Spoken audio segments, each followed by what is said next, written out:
جو آمین کہنا ہے نا، آمین نماز میں، آمین کہنے میں اس چیز کا خیال رکھے کہ ہمیں چلانا نہیں ہے۔ بلند آواز سے کہنے میں اور چلانے میں فرق ہے۔ آپ بلند آواز سے کہہ رہے ہو، بلند آواز سے تو کہنا ہے، لیکن ہوتا ہے کہ چلانا جس سے سامنے والے کو دشواری ہوتی ہے، تو چلانا نہیں چاہیے۔ آمین بھی کہنا ہے تو بلند آواز سے کہیں، ایک ساتھ کہیں۔ مسجد گونج جاتی تھی، یہ احادیث میں ہمیں ملتا ہے، لیکن اتنا زور سے چلانا کہ بازو والے کی نماز میں بھی ڈسٹرب ہو، اور اگر کوئی نئے امام صاحب ہو تو ڈر ہی جائے آگے کیا پڑھنا ہے، بھول ہی جائے آگے کیا پڑھنا ہے۔ تو ایسا نہیں کرے، آمین بولنا ہے ایک ساتھ، آہستہ آواز سے ایک ساتھ بولے تو انشاءاللہ مسجد گونج جائے گی، بہت زیادہ چلانے کی ضرورت نہیں ہے۔ تو بات چل رہی تھی کہ اے وہ لوگوں جو ایمان لائے، کلوا مما فی الارض یا ایھا الناس، اے لوگو زمین میں جو کچھ اللہ نے حلال کیا ہے اسے کھاؤ، پاکیزہ چیز ہے وہ، ولا تتبعوا خطوات الشیطان، اور شیطان کی اتباع نہ کرو، انہ لکم عدو مبین، یقیناً شیطان تمہارا کھلا ہوا دشمن ہے۔ یہاں تک بات ہو چکی تھی۔ پھر اللہ کہتا ہے انما یأمرکم بالسوء والفحشاء، کہ یقیناً جو شیطان ہے نا، یہ آپ کو صرف اور صرف برائی کا ہی حکم دے گا۔ شیطان اور اچھائی کا حکم دے ایسا ہو ہی نہیں سکتا۔ شیطان ہے تو آپ کو برائی ہی کا حکم دے گا، والفحشاء، اور بے حیائی پھیلانے کو کہے گا آپ سے، بے حیائی کا حکم دے گا اور برائی کا حکم دے گا۔ دیکھیے شیطان کو بھی بیوقوف بنانا سیکھو آپ۔ شیطان نے اللہ سے وعدہ تو کیا ہے کہ میں تیرے بندوں کو نہیں چھوڑوں گا، کہے لأقعدن لهم صراطک المستقیم، کہ اللہ تیرے بندوں کو وہ مسجد تک پہنچ بھی جائیں گے نا تو پکڑ کے کھینچوں گا کہ تیرا موبائل چھوٹ گیا گھر پہ، پھر تو موبائل لینے جائے گا تو تیری 2 رکعت چھڑوا دوں گا، اور جب موبائل لینے جائے گا تو کوئی کام یاد دلا دوں گا تجھے، یا پھر تیری بچی رونے لگ جائے گی، وہیں بیٹھ جانا، پھر بولنا گھر ہی پہ نماز پڑھ لوں۔ ایسا ہوتا تو یہ اپنے آپ نہیں ہو رہا، یہ خبیث کر رہا بیٹھ کے۔ وہ بولا ہی اللہ کو مسجد تک پہنچیں گے نا، وہاں سے بھی کھینچ کے لے جاؤں گا واپس، اور اللہ نے کیا کہا ہے، ٹھیک ہے تیری مرضی، تجھے چھوڑ دیا ہوں، جو کرنا ہے وہ کر، لیکن جو میرے نیک بندے ہوں گے وہ تیرے بہکاوے میں نہیں آئیں گے۔ تو شیطان آپ کو برائی کا حکم دینا تو اسے الو بنایا کرو، شیطان کو بیوقوف بنانا سیکھو۔ وہ آپ سے کہے گا کہ لاسٹ بار گناہ کر لے اس کے بعد نہیں کرنا، بولتا ہے ایسا، اتنی بار کر لے اس کے بعد نہیں کرنا، یہ لاسٹ بار۔ توبہ تو معافی کا آپشن تو ہے نا، معافی مانگ لینا۔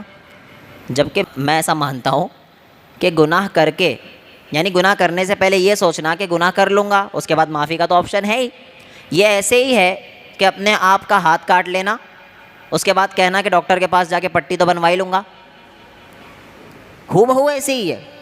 آپ یہ سوچنا کہ اپنا ہاتھ کاٹ لوں، ڈاکٹر کے پاس جاؤں گا، وہ دوائی لگائے گا، ہاتھ پٹی باندھ دے گا، اور تھوڑے دن میں کیا ہو جائے گا، وہ صحیح ہو جائے گا۔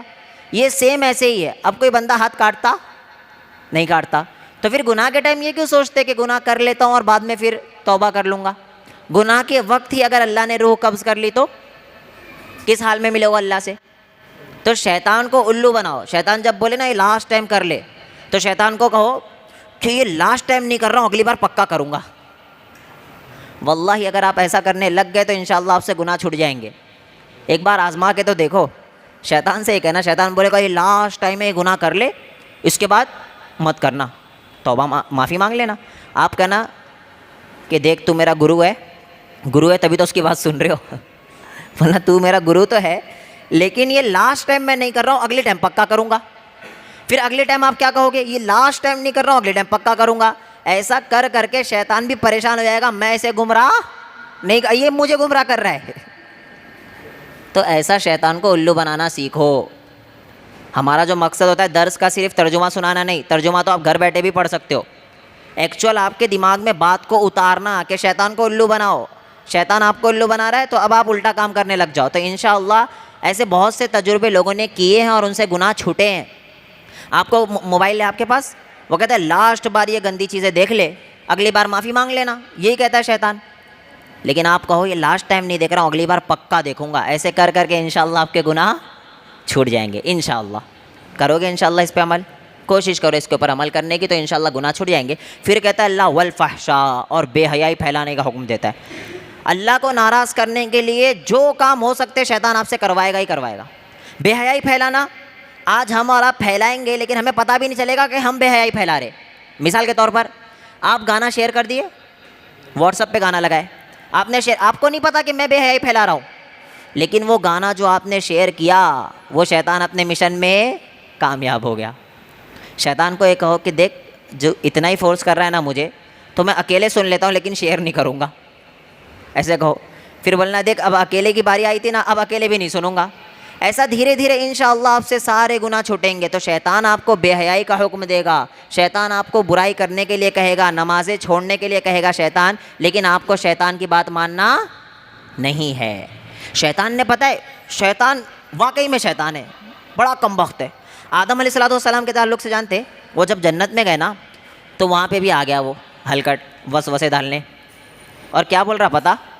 وہ بولتا کہ دیکھو اگر آپ، یہ اللہ نے تمہیں درخت کے قریب جانے کیوں منع کیا پتہ ہے؟ اب کیونکہ آدم علیہ السلام انسان ہے، بولے وہ اس وجہ سے منع کیا کیونکہ اگر آپ درخت کے پاس جاؤ گے تو ہمیشگی والی زندگی مل جائے گی آپ کو، یعنی آپ کے اوپر موت آنے والی نہیں ہے۔ یہ انسان کو ایسا بہکاتا ہے، وہ انسان کو پتہ ہے کہ یہ غلط ہے، لیکن وقتی طور پر انسان اس کے جھانسے میں آ جاتا ہے۔ ویسے ہی آدم علیہ السلام کے ساتھ بھی کیا کہ اس لیے نہیں جانے کا ہے، آپ کو ہمیشگی والی زندگی مل جائے گی، ایسے کر کر کے بہکایا، اور آدم علیہ السلام اس میں ملوث ہو گئے، اور پھر اللہ رب العالمین سے انہوں نے معافی مانگی۔ لیکن ایک یاد رکھو، پلانر اللہ ہے، اللہ کو یہ خطا کر کے دنیا چلانا تھا، اللہ کو یہ خطا کروا کے دنیا چلانا تھا، اللہ نے دنیا چلائی، اور اللہ رب العالمین ہم سے زیادہ خوش ہوتا ہے، یہ یاد رکھو۔ اللہ کیا کہتا ہے پتہ فرشتوں کو؟ یہ دیکھ کے گناہ کر رہا ہے نا، یہ کیوں معافی مانگ رہا ہے؟